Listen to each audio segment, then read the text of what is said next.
keep it going for our last storyteller, Mare. Woo!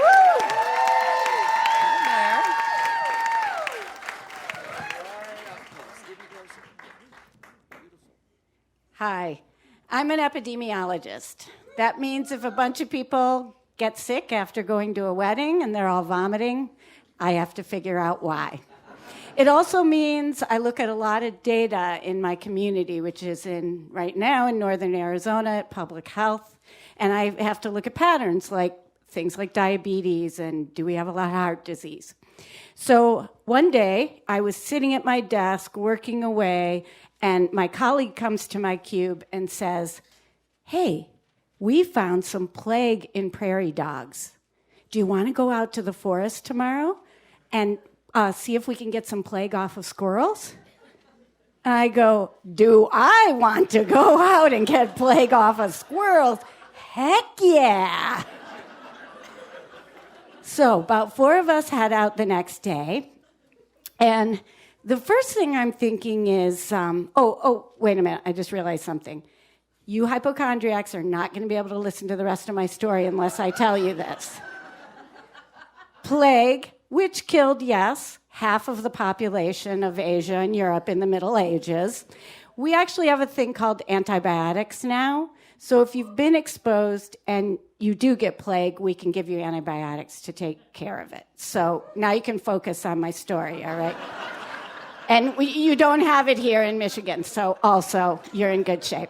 All right, so we're going out to do our work on the squirrels, and the first thing that occurs to me is, oh my God, I love animals. I hope this is going to be like safe, like we're not going to be killing them to get the fleas off of them to look for plague.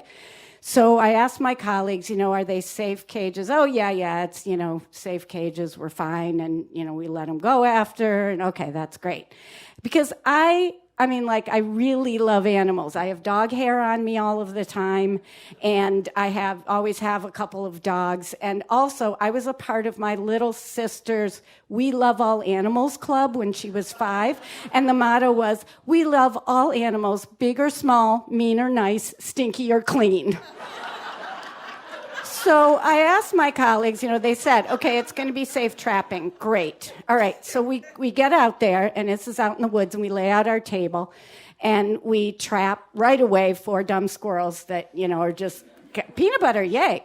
So we get them, and then, as you do, we wore gloves, and we picked each one. We gave them a little anesthetic, combs, fleas off of each of them, and then those were going to go to the lab to be tested. Well, we get to the last squirrel, and I had named each squirrel after each of us. So there was Matt, there was Crystal, and so on. But we got to the last squirrel, and there were 2 of us left, me and my colleague Doug. So this squirrel, he was kind of big, too. He got the name Doug Mare. So we get to Doug Mare. Doug Mare's a little bigger, so we give him a little bit more anesthetic, because some of the squirrels were waking up, like Crystal woke up kind of early and started to run. I actually reacted really quickly, even though I was the oldest one there. So anyway, so we've got Doug Mare in front of us, right? Giving him a little anesthetic. We've done the thing. We've combed the fleas off of him, because that's where the plague is, in the fleas. We've combed the fleas off of him. There he is on the table in front of us. Remember, I love all animals, big, small, mean, and nice, think you're clean. And I see that he is not opening his eyes. He may never go on to taunt a dog again. He may never go home to his partner, Steve Jane, let's say, share some nuts together with their children. This might be it, and I might be partly responsible.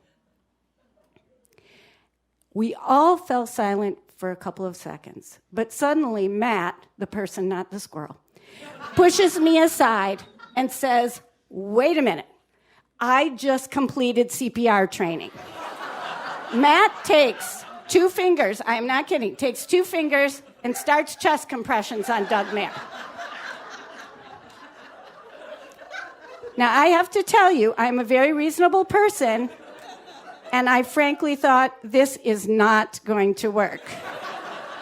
But yet, just in the way we clap for Tinkerbell in Peter Pan. I was hoping. And sure enough, Doug Mayer's little eyes opened up.